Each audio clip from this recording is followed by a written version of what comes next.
of Damodar Bhagwan.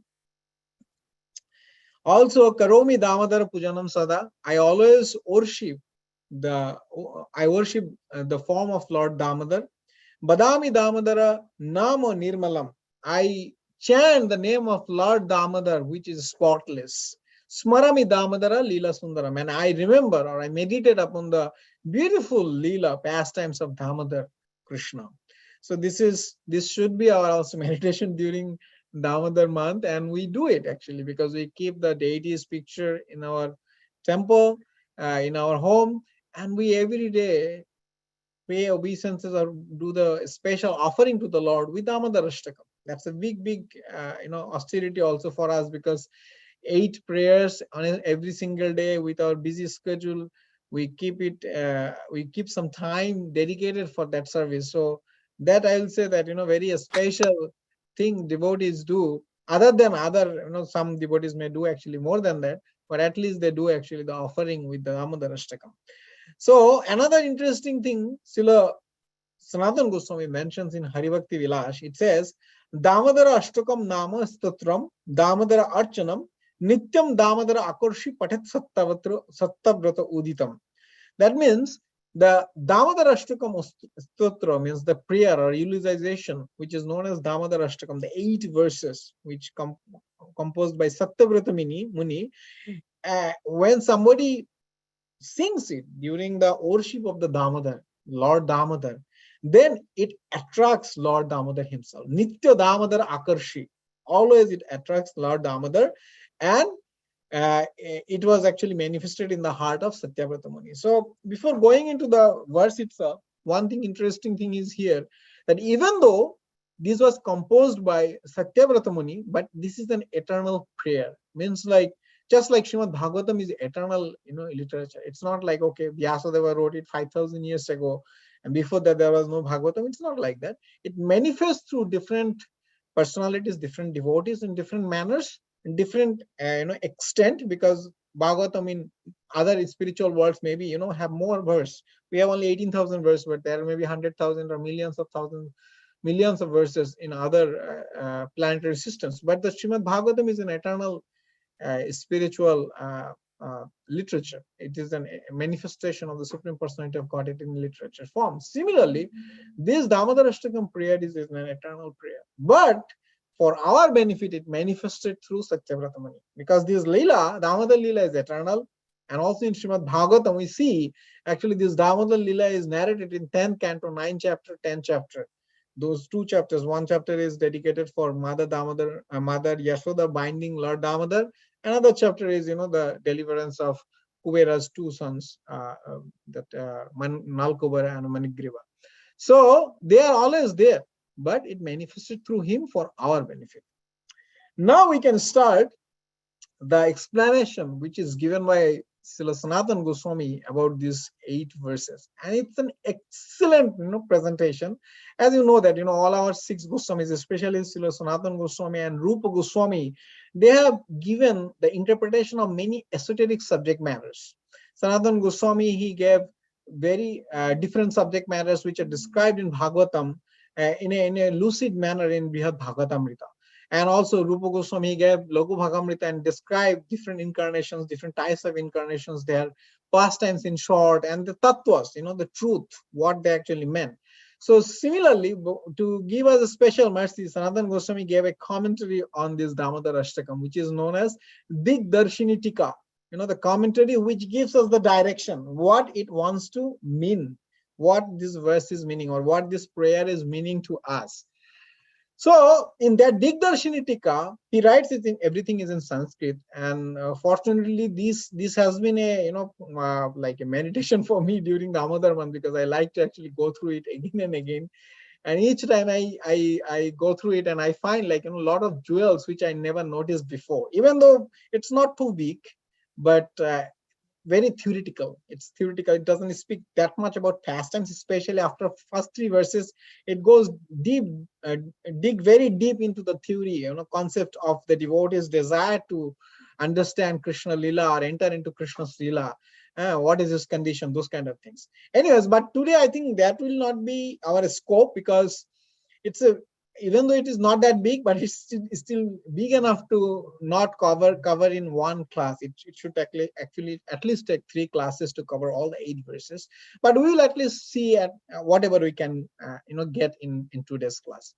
So the first verse, it speaks Namamishwaram Svochidanandarupam Lasat Kundalango Kule Bhajamanam Yashodabhiyo Labdhavamanam Paramrishtamatyan Tatadruta Gopya. So the first thing it starts with Namamishwaram.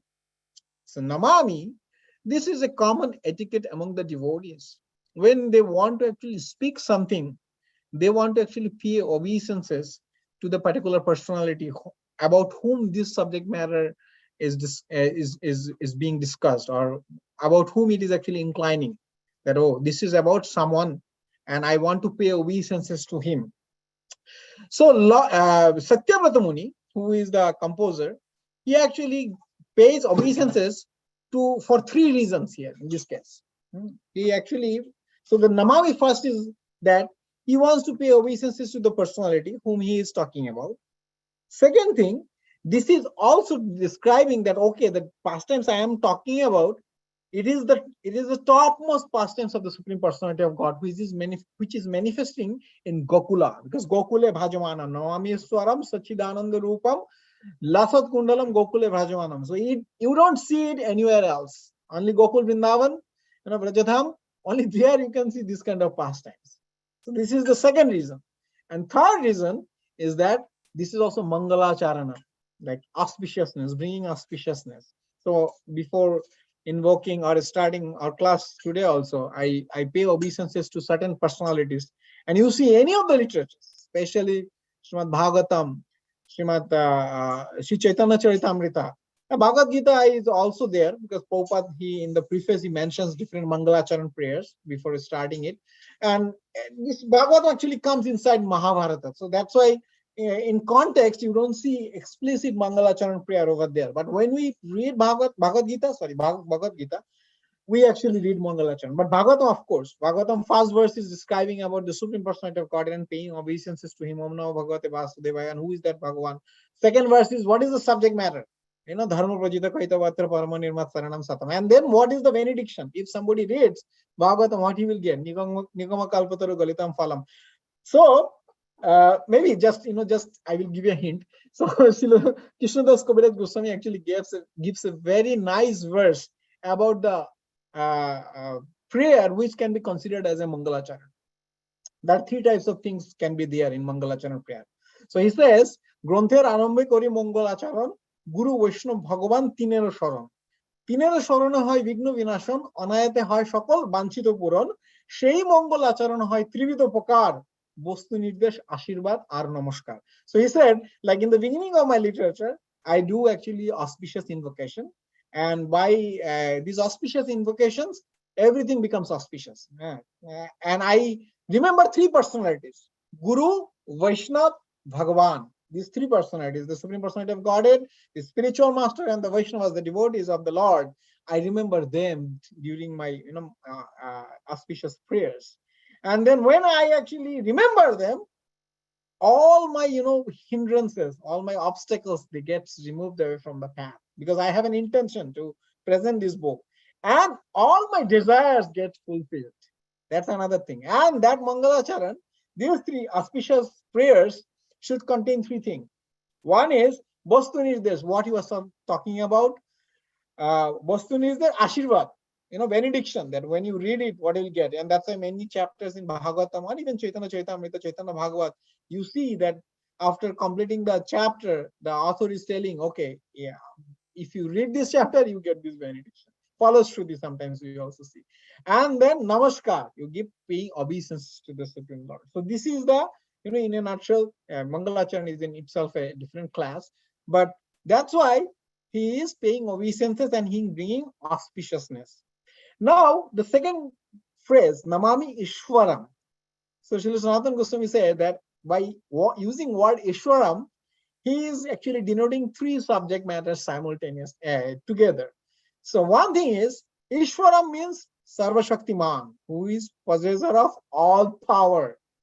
Now, Satyavata Muni, being not like considering not himself as a very elevated devotee, a powerful devotee, he is thinking like, oh, I don't have power to eulogize Lord, glorify his pastimes.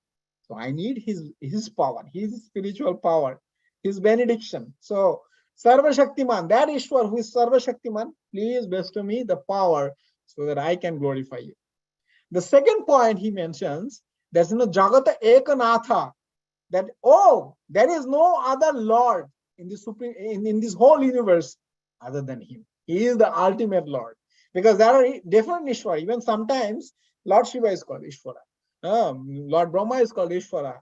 All the Dikpalas, 80 Dikpalas, in Bhagavatam also it says like, they can be also considered, significant controller of the material energies.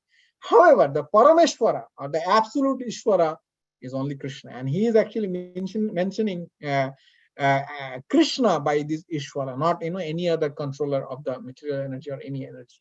So that is Jagat Ekanatha. And the third point he mentions is that Nijapati, Nija Prabhu. That means I have a specific relationship with him, which he reveals later. And that Barang Deva Moksha, Nam Manasya Virastam Avirastam Kimannai. I don't want to deal with anything other than seeing here lotus feet, and that lotus face, which is actually the face of a child, Damodar child. That face I want to see all the time. So he has a specific relationship with the Supreme Personality of Godhead. So this is Ishvara. The three things he mentions through the Ishvara. Now, when actually he mentions Ishvara, Namami Ishvaram, he wants to introduce some aspect of that Ishvara, which is Tattva Vishesha, the supreme truth about the Supreme Personality of Godhead. Then his Rupa Vishesha, he's a special, supremely effulgent, beautiful, Asamardha means incomparable or unsurpassable beauty.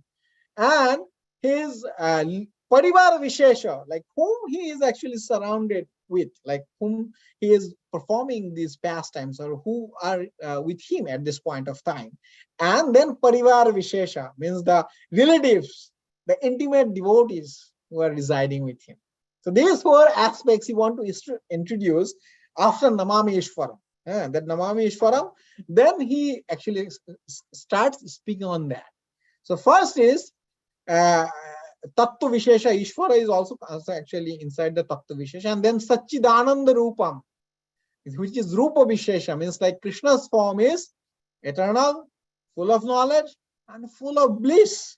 It's not an ordinary form like us, like which is subject to change, which is not as beautiful as we grow old, or after some point of time it's subject to dwindle, and we are subject to also death because it's material.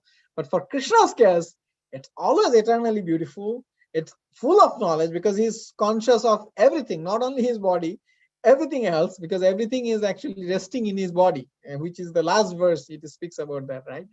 And then it's also giving pleasure to all the devotees. Not only devotees, even somebody who doesn't understand Krishna, he also gets pleasure. Maybe sometimes not positive pleasure. Even the asuras, they get also some kind of reaction by seeing Krishna. Only the so-called atheists, they are indifferent. They are very unfortunate. But asuras also to some extent fortunate because they feel some kind of negative energy or negative emotion when they see Krishna. So this is Krishna's form, and that form is beautified by a earring. Actually, it's other way around. Bhushana Bhushanangam. Actually, all the ornaments Krishna is wearing, they are being beautified by Krishna's. They are ornamented in Krishna's body because they are actually present in Krishna's body. That's why they become more beautified. But here, Satyavata Muni specifically mentioned about Lasat Kundalam, the earrings, Kundal, which is actually swinging to and fro. So what is the speciality? So Sanatana Goswami actually mentions about it, that even though Krishna has different ornaments in his body, different, he has necklace, pearl necklace, he has armlets, he has bangles, he has also a waist belt, different ankle belt, different beautiful ornaments. But among these, this Lasat Kundalam, this earring, is very special. Why? He says that when Krishna was actually running, because in the next part of the verse, the Lila Vishesha speaks that, okay, Krishna starts running. I didn't actually speak about the meaning of this verse, right? But I think you all are familiar. So we'll go into the meaning, but I start with the Namamishwara. Anyways, so his the earrings, they started swinging to and fro, and because the earrings presence in a very special place, it was able to kiss Krishna's cheek. So it was among all the ornaments, it was the most fortunate ornament. The devotee here, that's a magnifying the presence of Lasata Kundalang. Maybe there are other ornaments in different parts of his body, but he puts special attention to it. Second thing, because this ornament is actually present in Krishna's body, then the radiance, the effulgence which is coming from Krishna's body, and it actually beautifies, or it enhances the radiance of that earring. In fact, earring doesn't have a separate existence, even though it is serving Krishna, but because of Krishna's effulgence, it becomes also as effulgent as Krishna, because of Krishna's effulgence. So that is another aspect, that it is also visible by, oh my God, that earring is like not an ordinary earring, because it is present in Krishna's body, it becomes more radiant, more effulgent. So that is another thing, that when Krishna touches or Krishna enjoys something, it becomes more glorified. And that's why our, one of the sutras is Rishikesh or Rishikeshva Sevanam Bhakti Ruchyate, right? In Bhakti Rasamrita Siddha, which quotes Padma Purana verse that Sarvapadi Vinirmuktam. Anyways, so we should satisfy Krishna's senses, then it will be successful. Because all things we get, like prasad, right? Prasad means Krishna's mercy. That means we offer it to Krishna first, and then we eat. Or we honor it. We should not say like eat, because that's a sense in German. But anyways, the point is, when something is offered to Krishna, it becomes, complete. It becomes successful. It becomes more radiant. So that is another thing. Now, after describing his Rupa Vishesha, he has started describing his Parivara Vishesha, his family, where Krishna is enacting this pastime. So he is telling Gokule Vrajamanam, where Gokula, the place which is known for the cows, the Gokula means the family of cows, Gokula, or place where cows reside, and the gopis, the cows, the calves, they are Krishna's surrounding, they are Krishna's relatives, they are Krishna's associates in these pastimes.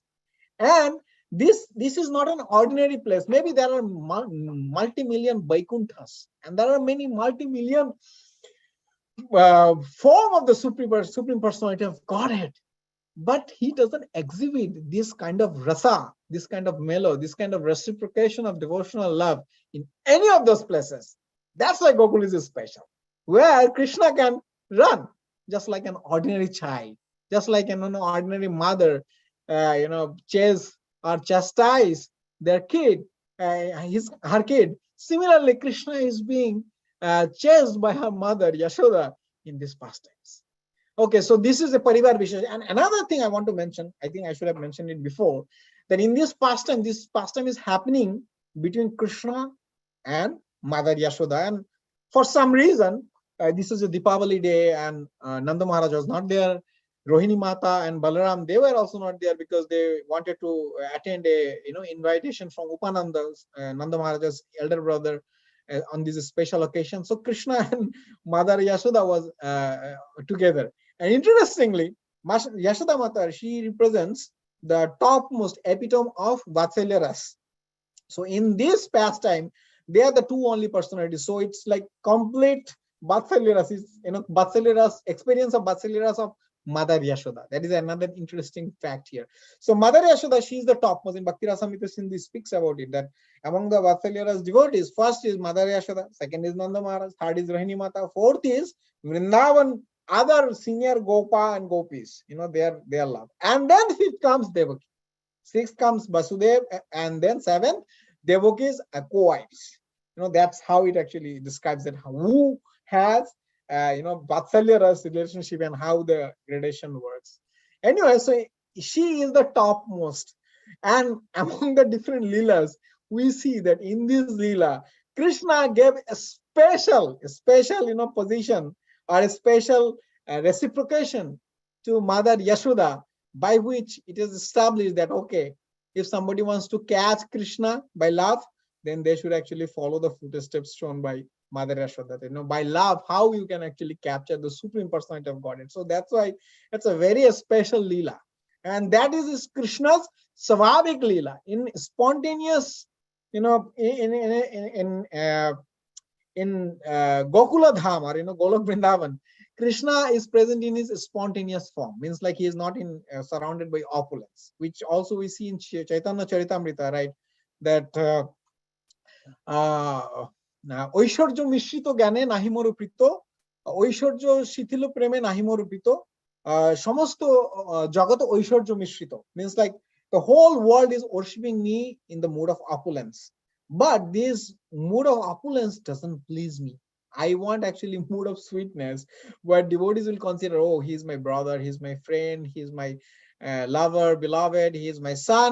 That kind of love pleases me more than anything. So that is only manifested, to the full extent. Like, in other places also, Mathura also there, in Ajodhapuri also there, in Dwarakapuri also there are different rasa.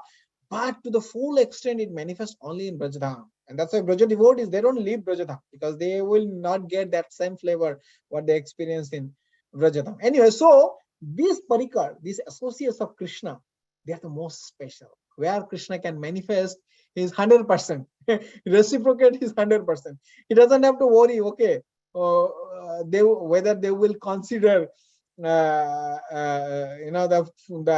aspect of opulence, which is always residing in me, because Krishna and his energies are non-different. So his energies are always with him. But the devotees, they are just ignorant. They don't see it. They see it and also not see it. Like in Gopijit also, we see that. Anyways, that's a different subject matter.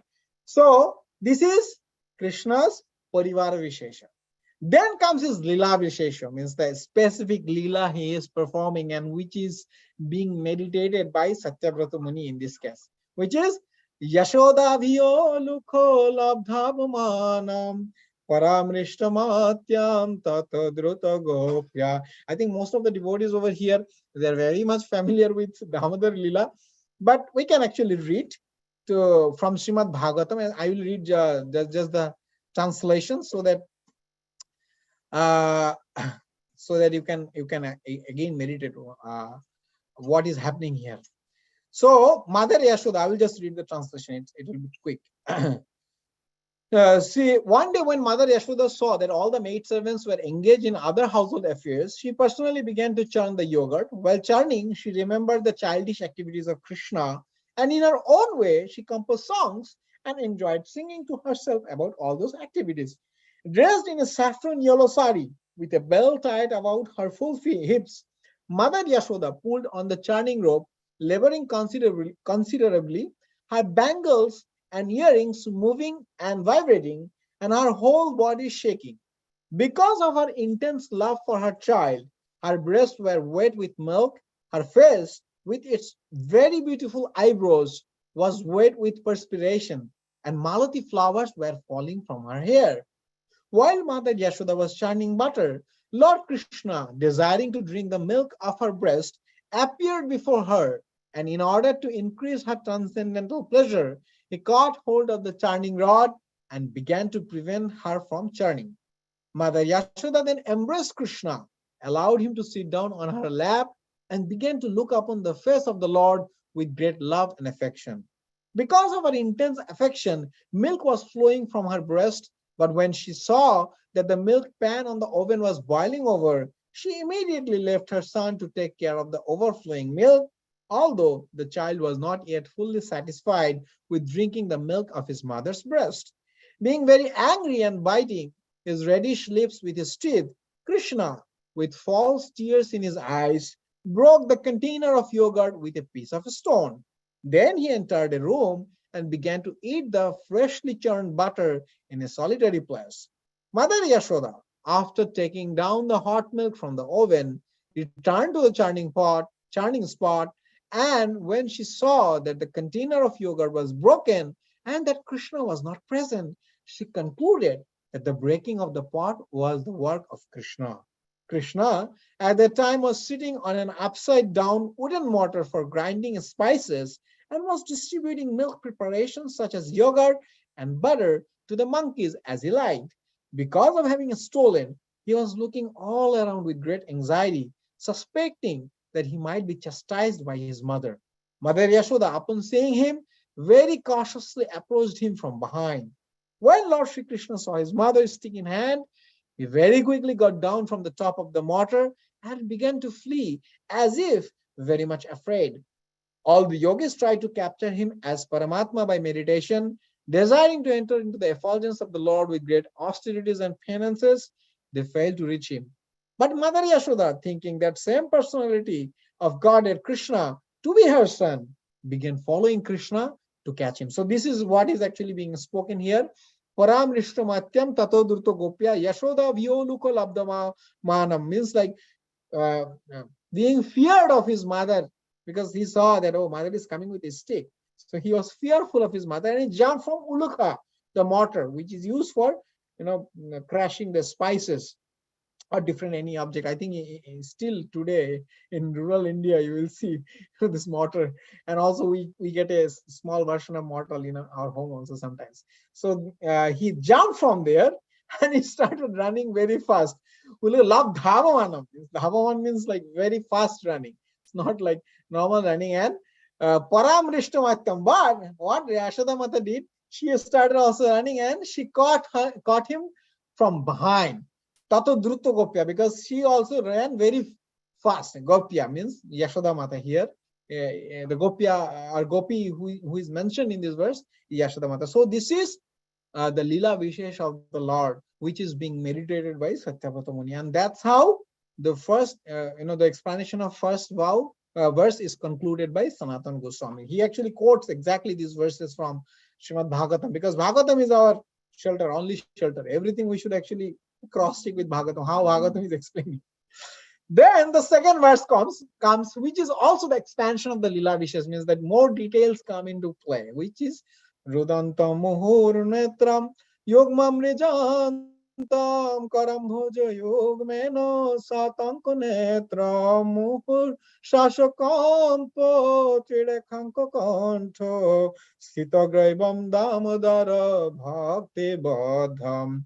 So when Krishna was caught, actually there are a lot of details in the pastimes, but my main object is to touch the aspects which are touched by Sanatana Goswami, because if you want to go to the pastimes, there are so many details that that can go for 7 days. Like Lal Govinda Prabhu, his grace Lal Govinda Prabhu, he actually speaks for 7 days Damodar Lila only, and he goes into all different details spoken by different acharyas in the Lila. It manifests in their heart because it's an eternal lila. It's happening in different kalpas, in different details. Anyways, so Rudanta Muhurnatram Yugmam Rijantam Karam Hojo Yugmeno Satanko Netram Muhushasha Kampo Tridakanka Kanto Sito Graivam Dhamadara Bhakti Badham.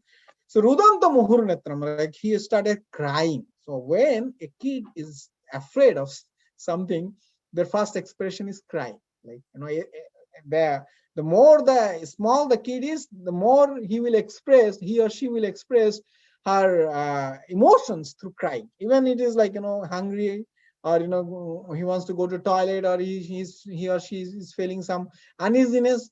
The crying is the only shelter, because that's easy to communicate, easy to get noticed. So Krishna also started crying. It's Krishna was like in just started walking, or a little bit of running here and there, 1.5 years, something like that is his age at this moment. So he started also crying very profusely. Rudanto Muhur Netram. And what he was doing?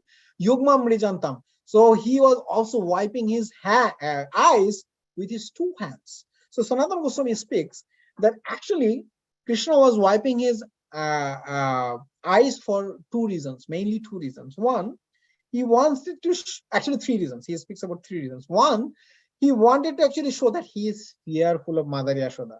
He never experienced before this pastime that kind of angry attitude of Mother Yashoda. She may have chastised before also, but with a stick. That means like, oh wow, that's very strong, statement that okay, he will be chastised significantly today. So he was first, he was trying to convey that message that mother, I'm very afraid. And that is also kids' mood also, right? They want to actually first pacify by crying or showing some kind of surrender. So Krishna is doing that. Second thing is also he is induced because tear is coming out of fear, out of the immediate punishment, because Mother Yashoda is trying to punish his so-called arrogant son, quote unquote. But in this case, it's all about pastime. So Krishna is trying to induce more water. When you actually wipe or like rub your eyes, if there is water, it will actually come out more, and somebody will notice that, oh, he's trying to actually wipe, so many tears is coming. Then Sanatana Goswami gave a third reason, which is thinking like he's saying that, okay, maybe it's happening like this, that Krishna's water is coming and he's trying to wipe the water so that it can fall down to the ground instead of, staying in his face. He wanted to just take them off his face. So those are the three reasons he mentioned that, why Krishna is actually Karambhaja Yugmenam. It's like both of his hands, he is actually using to rub the water which is coming from his eyes or wipe out. Now Satanka Netram means like with a eye full of fear. Sa Atanka Netram. So Krishna, through his eye, he's not talking much. Even though some devotees, some acharyas also explain that there is a conversation happening also in this pastime, where Krishna is being attributed as a monkey because he has friends as monkey and his behavior is also like monkey. And then Krishna says, no, actually, even if you attribute me as monkey, it is coming from your family side, not from my father's family side. So you are the responsible person. Why I am behaving like this? Anyways, so some devotees actually explain in that way. But here, Satanka Netram, by eyes, he is also conveying that I am super fearful. So don't actually chastise me, mother. I'm already feeling a lot of fear. And also, Krishna has different rasa, right? Primary rasa 5, Santa, Daisya, Sakhya, Vatsalya, Madhurya. And then secondary rasa, Hasya, Rodra, Karunya, Bhayanaka, Vivatsa. So this is actually, Krishna is like, he is afraid. His rasa, that, I am afraid. And that glance of him, that is the expression of afraid rasa of the Supreme Personality of God. So this is a special manifestation. Not everybody can see it. Only some fortunate souls like Kunti Devi, she could see it because she was in the courtyard at that time by wheel of providence, by Krishna's arrangement. And she saw that, the fear personified is fearful of his mother. How this can be possible? Because she could not understand that mood. The Bajavasi devotees has a different mood. Anyways, so while he was actually very fearful, his breathing also became faster. Muhushvasha kampeno thirekhanka kantha. So when he started breathing very heavily, very fast, because when you are tense, when you are engrossed with anxiety, you will breathe fast. Your blood pressure will go up. And then kampeno thirekhanka kantha, and the three lines which are being arrowed in the as they are present in Krishna's neck, they were also very, very like nicely visible that they are actually vibrating. These three neckline marks in Krishna's neck, which resemble like a conch shell, beautiful conch shell. So conch shell, the inside of conch shell, you see that like a 3-finger mark or 3 mark, and they are like a beautiful orange shape inside the conch shell. Most of the conch shell you will see it. I don't know, maybe some of them may not have, but that kind of a special. So it is Trirekhanka Kantha is actually resembled to the 3 mark of a conch shell. And Sthita Graivam, he is not only his neck is vibrating, all the things, ornaments he is actually wearing in his neck, like different pearl necklaces, golden necklaces, they are also vibrating along with that. Everything is actually nicely visible. Everything along with Krishna's neck is vibrating. Sthita Graivam Damadara Bhakti Badham. Now, Sthita Griva. Griva means like whatever was standing in Krishna's neck, they were also vibrating. And then Damadara Bhakti Badham. So, Bhakti Badham, which is the key part or key phrase of this verse, that Krishna was captured by the devotion of the Supreme Lord. So in this case, in this regard, Sanatana Goswami explains that Krishna is always, he is not independent. He is actually aham bhakta paradhina, which in Ambarish Maharaj's pastimes, Krishna speaks, Lord Vishnu speaks that I am not independent. I am dependent on my devotees. Aham bhakti paradhina. But how Krishna is bhakta paradhina? That is actually the extreme example. One of the extreme examples is actually demonstrated here in this pastime. That the devotee, so much they love him, or by their love they capture him, that Krishna become an instrument in their hand. And in the next verse also we'll see that how Krishna become an instrument in their hand. So Mother Yashoda, she was able to bind Krishna not by the rope, but by the love. Bhakti Vadham. Bhakta Vashwata. Krishna is subservient, is servant to the love of love of his devotees. That's why Krishna doesn't give devotion to him so easily. He can give liberation easily.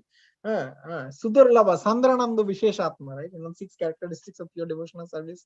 So the last 2 which manifest in the prema stage is like Sudurlava is extremely rare. Your devotional service to Krishna is extremely rare.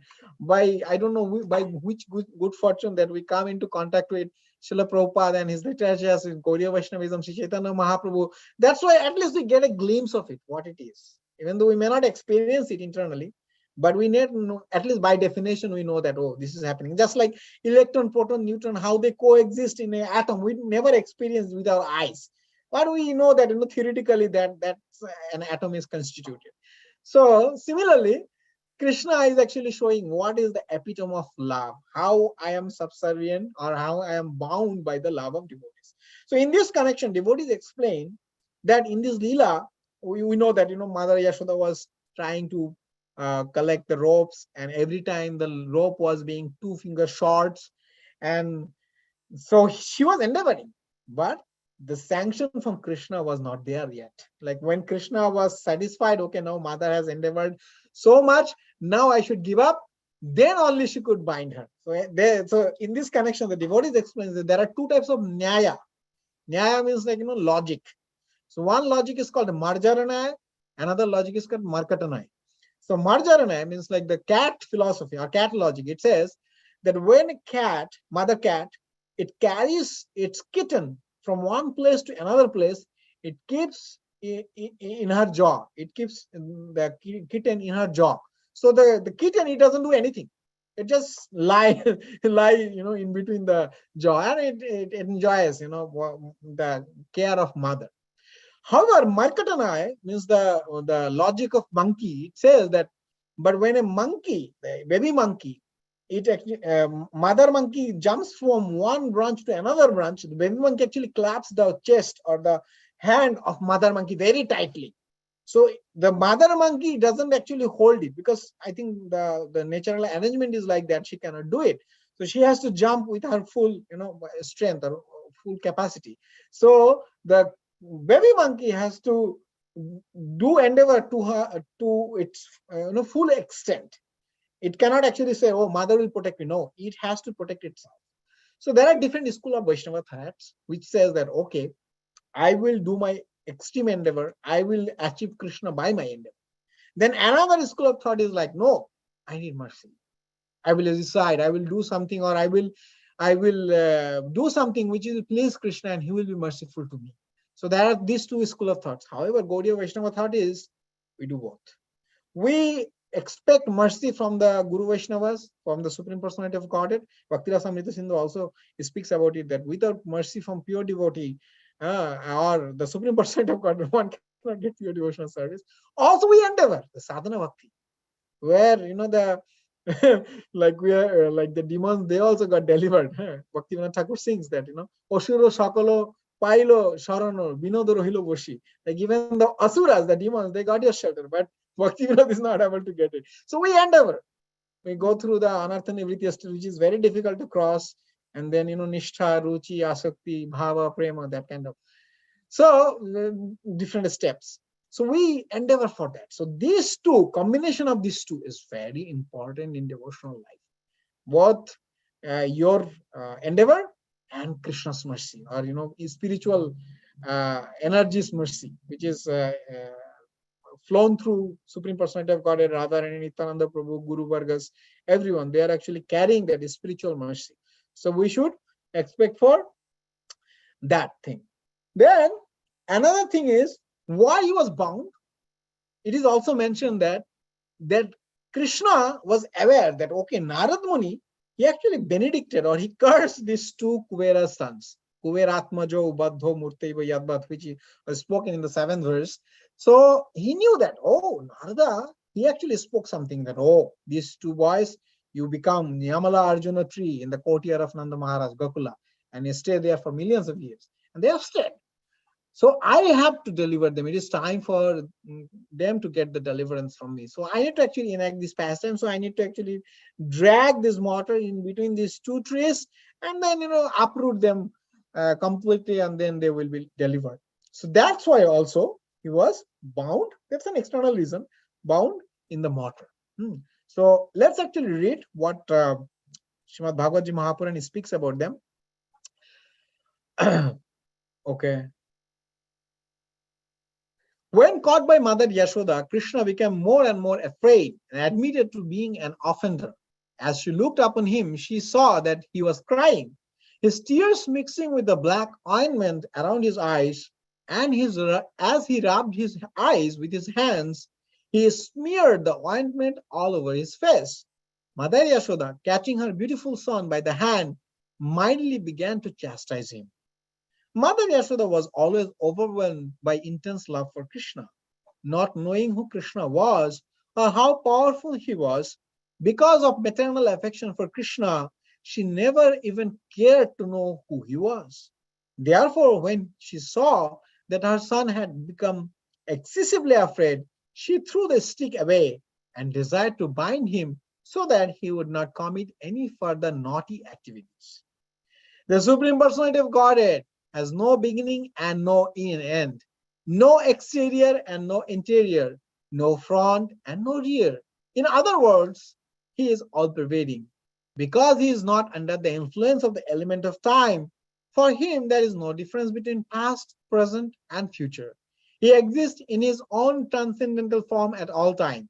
Being absolute beyond relativity, he is free from distinctions between cause and effect, although he is the cause and effect of everything. That unmanifested person who is beyond the perception of the senses had now appeared as a human child, and Mother Yashoda, considering him her own ordinary child, bound him to the wooden mortar with a rope. Anyways, yeah, so this is how actually, when Mother Yashoda was trying to bind the offending child, she saw that the binding rope was short by a distance the width of 2 fingers. Thus she brought another rope to join it. Okay, and it goes like that, for quite a while. And other gopis, they also gather to watch what Mother Yashoda is doing. By the way, I think I'm out of time, right? I think I should ask for devotees, comment or realization or anything they want to give feedback. Yeah, Prabhuji, go ahead. You have 5-10 minutes more. Okay. Okay, so then I'll start this last. It's becoming more interesting. So yes. So this is the 3rd verse. That's how he concludes the 2nd verse. And then the 3rd verse, which is another beautiful verse, and which is kind of culmination of this part of the Leela. Then the next part comes in 7th verse. Iti drikshali la virananda kunde swagosuni majvantam akhyapayantam tadishito gyesho bhaktarjitotvam puno prematastang shatovritti vande. So Satavrata Muni is actually praying the Supreme Lord 100 times. To which Supreme Lord? Iti dikshalila virananda kunde. He who is inundating the whole Brajadham with this kind of pastimes, this kind of manifestation, where everyone is enjoying his presence. It's not like mundane enjoyment, and actually also Gaudiya Vaishnavas, there is a conception that we don't want to enjoy, we want to serve Krishna. But Krishna wants to serve his devotees, his pure devotees especially. And in this pastime, we see that Krishna is completely under the shelter or under the governance of his pure devotees. So he is always performing this kind of pastimes in Vrindavanam. Iti dik shalila virananda kunde. And he inundates the devotees of Vrindavan, all the time like this, in the ocean of bliss, Shah Leela, with his own pastimes, Virananda Kunde, Ananda Kunda is a Kunda, well of bliss. So Sanatana Goswami uses a beautiful phrase to explain that. Ananda Rasamaya Gavira Jala, that the very deep water which is full of nectarian melos, bliss of melos. And also he explains that Saghasha Nimajyantam Akka Payantam. All the devotees in Brajadam, they are his own devotees, Nija devotees, Saghasha. He identifies himself also as a cowherd boy. So he is also one of them, Saghasha Nimajyantam. Another aspect of Saghasha, Sanatana Goswami speaks, that he is actually describing the glories of his devotees. Ghoshana. He is loudly announcing that, see how my devotees are. They are captivating me and I am captivated by them. And this is giving the entire universe the bliss. It's not only my devotees are like we are residing in United States of America and different parts of United States of America. We are discussing. To some extent, we are also experiencing bliss. Otherwise, why in the Saturday evening we'll sit in front of the screen and listen to this? Definitely there is some rasa is there. May not be to the complete extent the way acharyas or the pure devotees will experience, but to some extent we'll do it. So Krishna is spreading the glories of his devotees and his devotees' activities to the whole world. Saghasha, I am declaring. Saghasha means both like his own devotees who are like Gosha or Gopas in Brajadham, they are cowherd people, and also he is declaring that, oh, this is Saghasha Nimajyantam Akhya Payantam. This kind of pastimes, I inundate them constantly in this kind of pastimes. And the people, Tadyashitu Gyashu Bhaktarji Tattvam, the people who knows about my glories, they know my controlling aspect, Ishita. They know my Isha, controlling aspect, my opulence. They know that I possess everything. But they don't know the tattva of the bhakti. That, how I can be captured by bhakti. Tadyashitu Gyashu. But these devotees of Vrindavan, they are completely, forsaking or completely, it's not that they don't know, they know it, but they don't actually bother about it. They don't consider it, something important. Okay, it will be in the, back-end developers. Or, front-end developers are highlighted always. It's a back-end thing. Okay, they're like, what is that? Nakalu Gopika Nandana Bhavan Akhila Devina Atmanadri. That gopis things actually. I think I missed one phrase. So it says like, oh, I know that you are not the son of Nanda. You are actually the super soul of every living entity. They know, but they don't consider it as very important. It's okay if he is a super soul, but more important is that I have a personal relationship with him. So Swaghosha Nimajyantam Akka Payantam Tadyashita Gyeshu Bhaktarjita Tattam. So in Sanskrit, it also means like, oh, somebody who is aware of his Ishita, his controlling nature, and somebody who is not aware of his controlling nature. Both are saying like experiencing Bhaktarja Tattvam, the absolute nature of Krishna's pure devotees and pure devotion. Puno prematastam shatavriti vande. And I pay my obeisance hundreds of times again and again to that kind of personality who establishes that kind of truth. So I think this is the Lila Vishesha completion part of the Damodarastakam. If we have some, other opportunity, we'll discuss about, how the devotee is praying, like Barangdeva Mokshan and Nidamte Mukham Bhujam. Then especially Namadeva Damodar Ananta Vishnu, which is very applicable to all the devotees who are in the, practicing stage, in Vaidya stage, especially dealing with different types of anartha. So we can actually discuss about that. And then the ultimate verse is, Namastustu Damne Spuradipti Damne Tadyodorayatha Vishwashadamne. In the Damodar Lila, it also Namaradhika it remembers. No. Among the Raja devotees also, the topmost is Srimati Radhika and her love.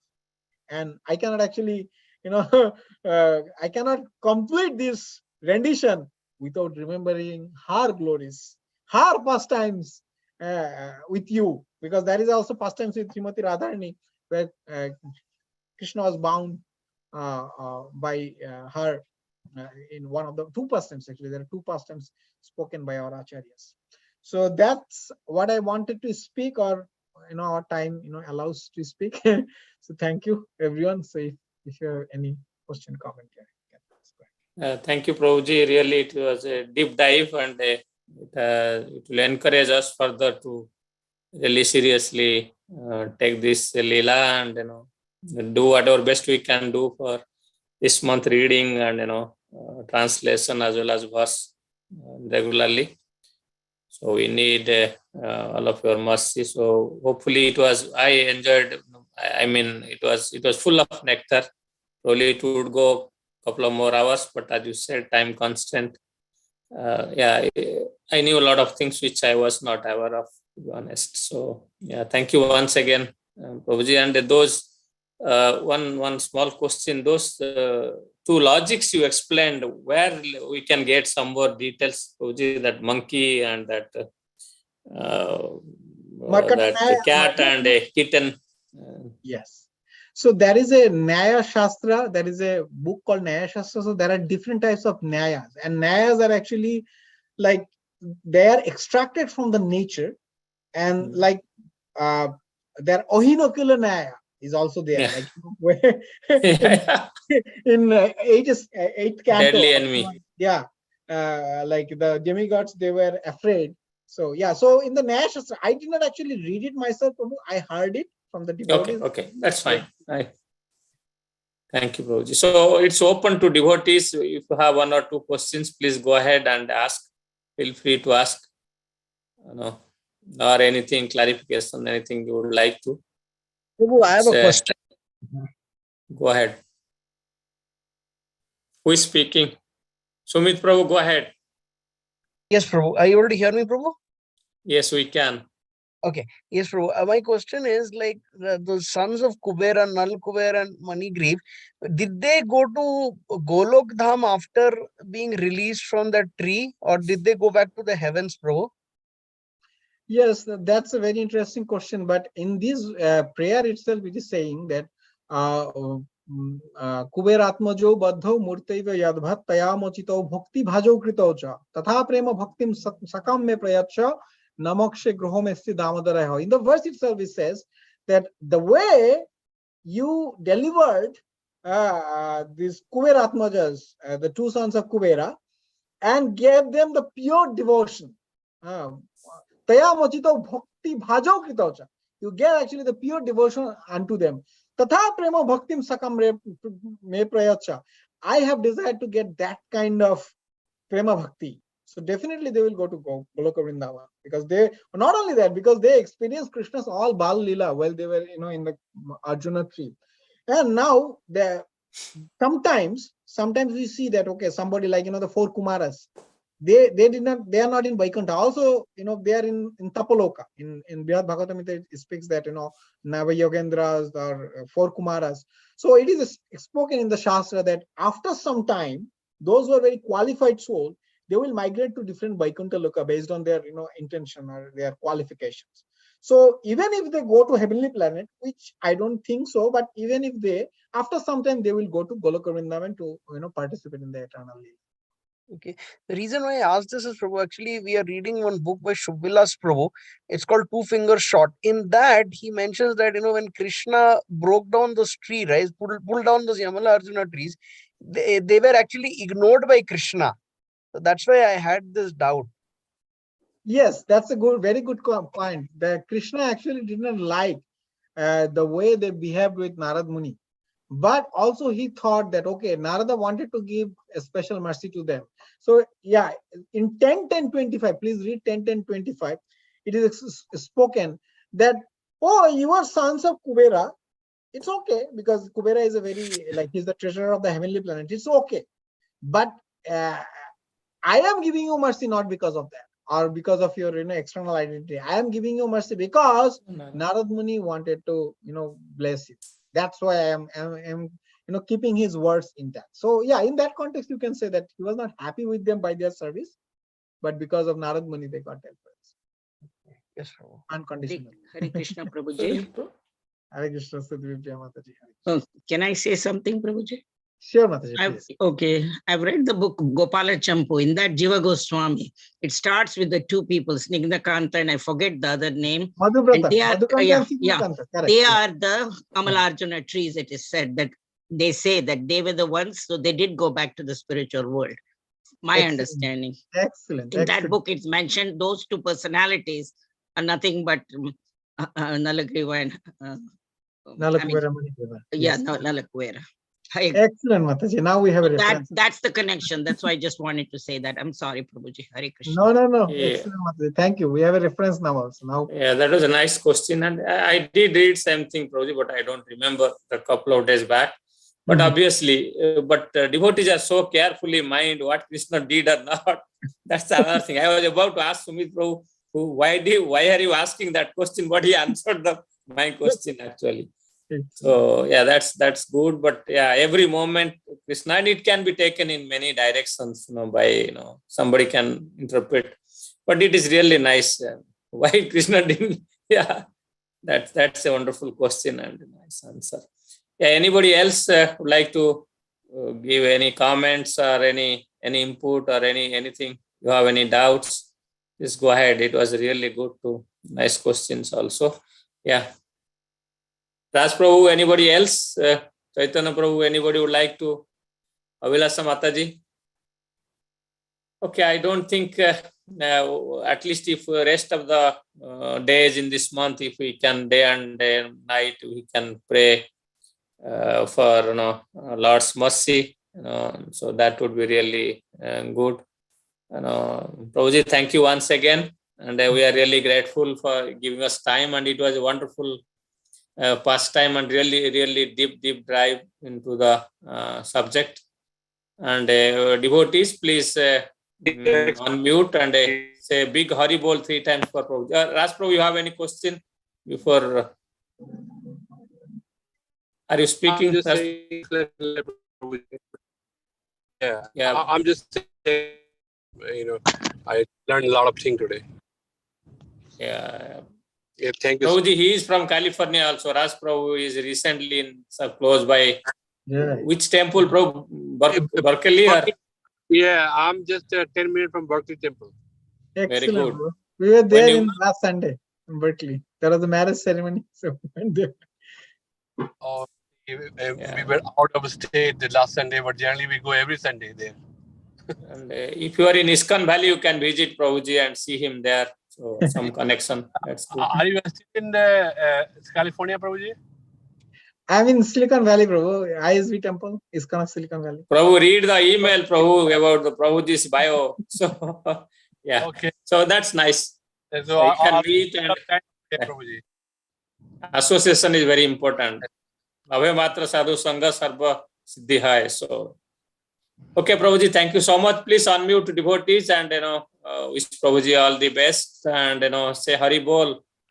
So Correct. that we'll get a chance to hear next time from Prabhuji. Hari Bol. Hari Bol, Hari Bol, Hari Hari Bol. Bol. Hari. Prabhuji,